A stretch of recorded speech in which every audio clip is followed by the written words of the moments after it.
Now, usually I am not too strict about years, but there is a question in the study guide that does ask about the three events that happened in 1949. So that's one of those rare exceptions that I want you to note the years. The first event I want to note is that there's going to be a new capitalist liberal democratic alliance called NATO. NATO stands for the North Atlantic Treaty Organization, right? That alliance is established in 1949. And the kind of light bluish green countries are all NATO members. You'll see Turkey, Greece, Italy, West Germany, Norway, France, Great Britain, and so on. Right? So these countries form what it's called the North Atlantic Treaty Organization, but it's also a anti-communist alliance. You'll notice that there's no communist countries that are a part of this treaty organization.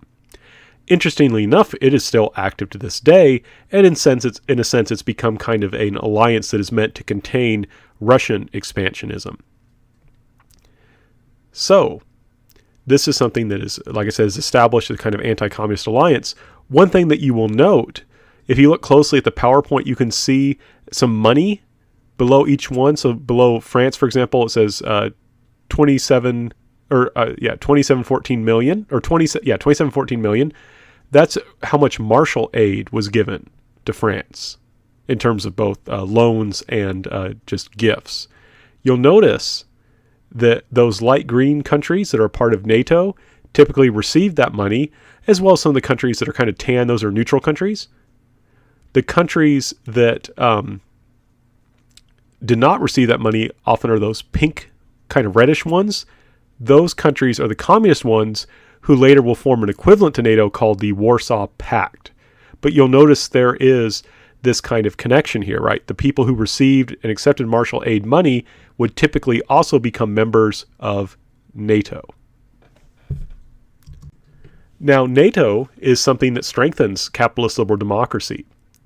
That's one thing that happens in 1949, and it strengthens capitalist liberal democracy.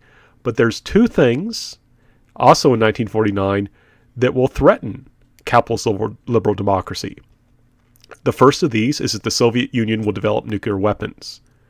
Right? The Americans had thought that our army didn't really need to be that big anymore, and we let a lot of soldiers out of the army after World War II, and we didn't really try and rebuild a big army because we had nuclear weapons and no one had them. The Soviet Union scientists were working on nuclear weapons. We knew that, but we thought it would take them a while to do it. However, the Soviet Union had really good spies, and they stole a bunch of secrets from us, and they also had some secret agents working as scientists for the Americans. So thanks to being really good spies and stealing a bunch of information, they were able to develop a nuclear weapon by 1949. So in that year, we lost our nuclear monopoly. Right? The United States is no longer the only country with nuclear weapons. We'll talk a little bit more about this later in this section, but also in 1949, China will go communist. China will become a communist country. So China will go from being an anti-communist country and ally to the United States to a communist country and thus part of a larger, broad, worldwide communist alliance. And in a sense then, the balance of power after 1949 tips towards the communists. And this is going to lead to one of several, but the first hot war of the Cold War, and that's the Korean War. Right, the Korean War will last between 1950 and 53, and it still is in a sense with us today. It actually has never formally been ended. Right, there hasn't been a peace treaty ending the Cold War. There's just an armistice, which is a kind of a time out. Now, the kind of root cause of this war was that remember, Korea was a Japanese colony, and so it was part of the Japanese Empire, and so it was at war with the Allies. So it was at war with the United States and also with the Soviet Union. And when Japan surrenders, the Japanese soldiers in those countries need to be disarmed by someone. They need to surrender to someone, right? So, and what will happen is in Korea, the Soviet Union will accept the surrender of Japanese soldiers in the north. The United States will accept the surrender of Japanese soldiers in the south. And while they had intended to form one united Korean government eventually, the rise of the Cold War is going to lead to the continued division of Korea into two hostile Korean states. The North Korean state in the Soviet occupation zone will, of course, become communist. In South Korea, we have the development of an anti-communist state. South Korea was supposed to be a democratic state, but it was essentially become basically a dictatorship. It's a democracy now, but in this time period, it became a dictatorship. But it was indeed capitalist. It was indeed capitalist, and it was anti-communist, right? So we now had the development, because of the Cold War and this division of Korea, simply for disarming Japanese soldiers, has now led to the rise of two mutually hostile governments, one of which believes that Korea should be communist, one of which believes that Korea should not be communist. And the problem is, remember nationalism. Each nation should have their own state. One nation, one state. There's only one Korean nation. You can't have two Korean states. And both Korean states would like to unify Korea, if necessary militarily, under their own rule, right? So North Korea wants to take the whole Korean peninsula and make it communist. South Korea wants to take the whole Korean peninsula and make it an anti-communist capitalist state. As mentioned previously, thanks to the balance of power tipping in favor of the communists, right? China will go communist and the Soviet Union will get the nuclear weapons. North Korea will feel emboldened, and with the support of China and the Soviet Union, both of which of course are communist, will invade South Korea in 1950.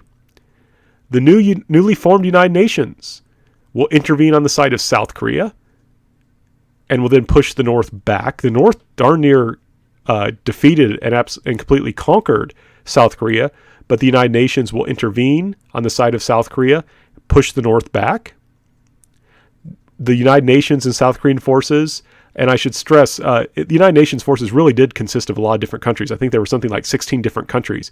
Ethiopia, Thailand, Turkey, Philippines, United States, UK, a bunch of countries sent troops to fight for the South Korea when the United Nations intervenes, though I want to stress the majority of troops after Korea were American. But after United Nations, U.S., and South Korean forces are just about ready to unify the peninsula under the anti-communist South Korean government, China will intervene on the side of North Korea because China does not want a anti-communist united Korea on its border. So what we have here now is a Korean civil war with foreign powers intervening on different sides. Now, what ends up happening is this is escalating, and people are afraid that if it escalates further, we're going to have another world war, right? The Soviet Union's not technically in the war. It has secretly been sending troops to fight for the North Korea. Specifically, it's been sending like fighter pilots. But not only so there's a chance this will escalate into another world war, but if it does, it's going to probably also lead eventually to the use of nuclear weapons. And that fear of another world war and the use of nuclear weapons will prevent further escalation, and the war will end not with a peace treaty. It's still technically going on. It will just end with an armistice. So technically, there's still a state of war, but we just haven't been fighting. What's really sad about the Korean War, I mean, it's good. I'm glad in a sense that there is no nuclear war, right? I'm glad it didn't lead to World War III, but about 7 million people die, the majority of which are Korean. A huge number of Korean civilians die, particularly when the United States bombed North Korea. But it doesn't solve anything, right? Huge numbers of people died. Koreans died in hopes that they would be able to unify their country, and nothing is solved, right? Korea is still divided. The border doesn't even really change. Now, the Korean War is important to understand in its own right. It tells us why there's still a North Korea today and how it was established, as well as South Korea. And we'll come back to those countries a little bit later, briefly. But also it's important because it tells us something about the Cold War in particular, and generally why countries want nuclear weapons. So notice that the Korean War halted. It did not escalate because there were fears that another war would break out, another world war would break out, and nuclear weapons would likely be used. So there was the sides are willing to compromise and establish an armistice. Here's an interesting fact. No countries possessing nuclear weapons have ever fought each other in a war. All throughout the entire Cold War, the United States and the Soviet Union never directly fought each other. And there is absolutely no instance of two countries having nuclear weapons fighting each other. And the reason is pretty clear, I think. What would happen is either A, when war started, one country would use nuclear weapons right away to try and defeat the other one quickly, and then the other side would respond, and that would just destroy both sides. It would do huge amounts of damage. Even if you would technically win the war, it's hard to say that you would have won a war when so many people die and so much damage is done. Or they would start the war without using nuclear weapons, but one side would start losing, and eventually it would feel pressured enough that it would start using nuclear weapons against the other side, and then that side would also start using nuclear weapons back. And we had the same result. Lots of people will die, cities will be destroyed, huge amounts of property damage will be done, and even if you so-called win the war, you can't really say you have won because, you're basically just ruling a country of ashes. We call this theory, this understanding, mutually assured destruction, or MAD for short, mutually assured destruction. What this means is any two nuclear countries that go to war would inevitably use nuclear weapons at some point, and they would assuredly, definitely destroy each other. So no one would win a nuclear war, right? No one wins a nuclear war because these weapons are just too devastating. And this is important for us today, in part, because it explains why countries want to join the nuclear club. It explains why Iran wants to have nuclear weapons. It explains why North Korea, as much as people seem to think that you can negotiate North Korea out of its nuclear weapons, I will argue that it will never give them up. It will never willingly give up nuclear weapons because that essentially protects it, right? No one's going to invade North Korea as long as it has nuclear weapons because of the sheer amount of damage that it can do. So that's why countries today want to join the nuclear club because, like I said, no country possessing nuclear weapons has ever fought another in a war. If you're a relatively weak country like North Korea, you want nuclear weapons because that's a cheap way to protect yourself. So what's going to happen then, it's kind of interesting. The Cold War will only be cold in Europe and North America, and by that we mean there won't be much shooting in North America or in Europe. But other regions, areas where it was not clear whether a place would become communist or would be an anti-communist country, in those areas we're going to have hot wars. There's going to be wars in Korea, Vietnam, and Afghanistan, as we've seen, in which you will have these what we call proxy hot wars. What I mean by that, right? In Vietnam, the United States supported the South Vietnamese government against North Vietnam, and China and the Soviet Union secretly supported Vietnam, right? So that's a proxy. The Soviet Union was fighting through someone else, but we wouldn't fight each other directly. Similarly, as in a sense, a kind of revenge against the Soviet Union for becoming involved in Vietnam, when the Soviet Union invaded Afghanistan, the Americans supported Afghani fighters who were against the Soviet Union. So that was a proxy war, right? We don't fight the Soviet Union directly, but we secretly supply Afghanis who are anti-communist with weapons so they can fight.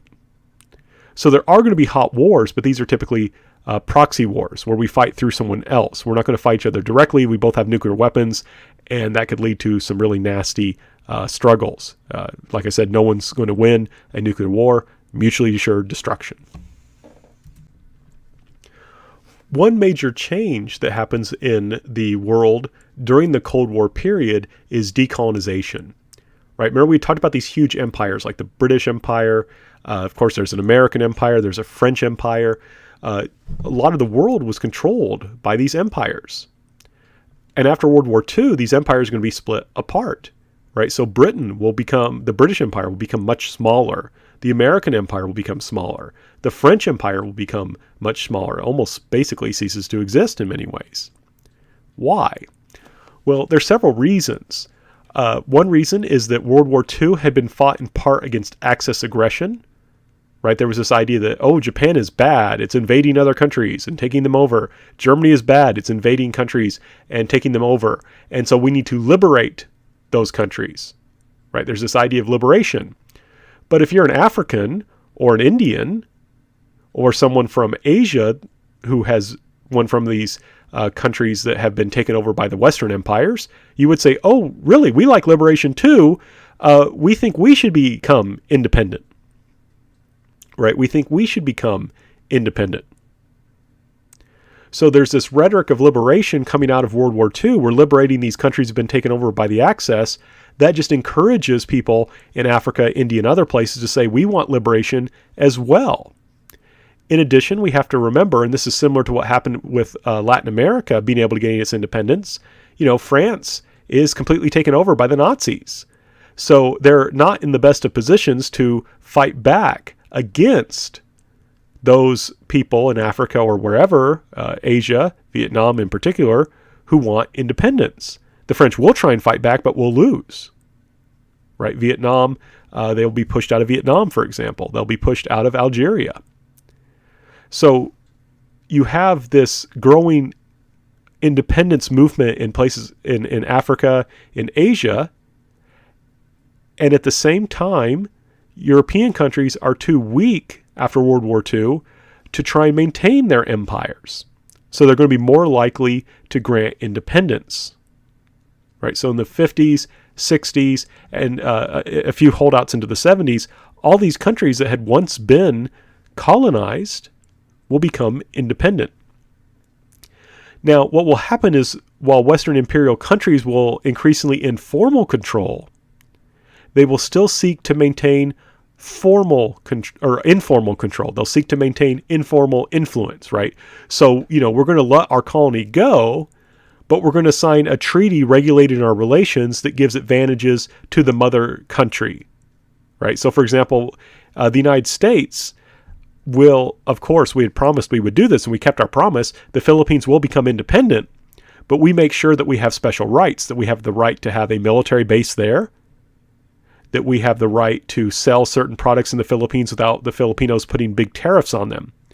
So in this way, right, even though the Philippines will cease being an American colony, we will still maintain a kind of neo-colonial relationship. We will still maintain some control there. Well, so we will give up formal control while maintaining some informal influence. And even though colonial countries, these newly independent countries, will technically be free, often because they lack a modern economic base and they often lack an educated population, it will be hard for them to avoid continued dominance. Right? So just because these countries become formally free doesn't mean they're completely free from imperial or what we could call neo-colonial influence. Now, there's a lot of truth in what I just said, but there's also exceptions. Right? There's also exceptions. And I want us to look at one exception so we can understand that even though there's going to be this kind of continued neocolonialism, people are able to resist that at times. And I like to give the example of Gamal Nasser and the Suez Crisis. Right? So first of all, we need to explain what I mean by the phrase, the tail wagging the dog. So, dogs wag their tails. The tail doesn't normally wag the dog. And the meaning of this is usually the big part is in charge of the smaller part, right? A dog wags the tail. It's absurd for the tail to wag the dog, right? A small thing does not control a big thing.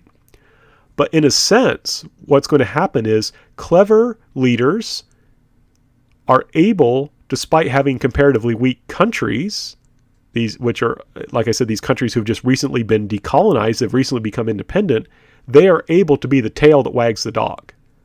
Right? Small countries, or I should say relatively weak countries, can, if they're in a good situation and if they're clever, are able to get big countries, more powerful countries, to do what they want.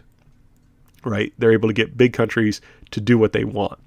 So an example I like to give is Gamal Nasser. Right? Gamal Nasser is the leader, was the leader of Egypt. Right? Egypt is very complex. It was kind of a colony / semi-colony of Britain. And it was an example of one of these countries that would go through decolonization, would become a truly independent country, but one that lacked a modern economy in many ways, and who had people who were educated, but not, in a sense, a sufficient number of educated people to be that powerful. Now, Gamal Nasser is going to try and pursue an alternate path to modernity. He does not want to follow the capitalist liberal democratic path completely. He also doesn't want to follow the communist path completely. So, for example, he's considered a leader in what's called Arab nationalism, right? Basically, Arab nationalism is the idea of Arabs being united based on their shared culture and language, not on a shared Islamic religion, because, of course, many Arabs are Christians, right? The majority are Muslims, but there is a minority of Christian Arabs. So Gamal Nasser, even though he himself was a Muslim, wanted to pursue an alternate path to modernity based around Arab nationalism. So he was willing to accept some parts of the revolutions we've been talking about, but he doesn't want to establish a completely capitalist country. He actually says, well, our country is relatively poor, and in order to help bring greater equality, we should have a socialist economy, one in which we have more government, more communal ownership of property to make sure we have greater equality. And one thing that's fascinating about this guy is by choosing, part of his concern is if he becomes like communist, then the Soviet Union will tell him what to do. If he becomes capitalist liberal democratic, then the United States will tell him what to do, right? If he completely chooses one side or the other, then that group will kind of control him. So what he does is he maintains his independence by playing major powers off of each other, where he'll basically say, hey, America, the Soviet Union is going to do this for me. They're going to give me this much money and this many guns. What are you going to give me? So that I'll support you instead of the Soviet Union. And if the Americans say, hey, we want you to do this X, Y, and Z, Nasser may say, well, I'll do X and Y, but if you want to push me on Z, I might just decide to lean back towards the communists. I might decide to lean back towards the Soviet Union. And Nasser is a genius at playing this game of being able to use the United States and the communist rivalry against each other.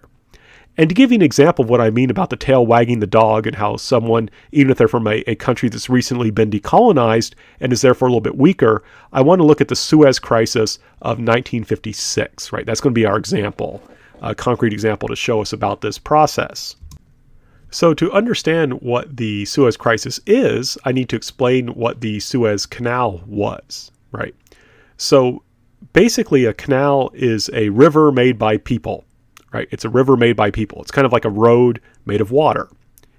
And if you look at the map here on the left, you can see that if you were, say, in Europe and you wanted to get to India, if you try and go all the way around Africa, it takes a very long time. Right? It takes a very long time. 12,000, because it takes a long time to travel 12,300 miles. And I should point out that it's also a very difficult trip. The part of the ocean around that part of the area around southern Africa is called the Cape of Good Hope, because you hope to God you'll survive making it across, right? That area around the bottom of Africa is very stormy, very difficult water to get around. So what happened is the British and the French, when Egypt is basically a colony of Britain, are going to build a river across Egypt. Right, they're going to basically, in a sense, extend build this kind of river that will connect the Mediterranean Ocean with the Indian Ocean.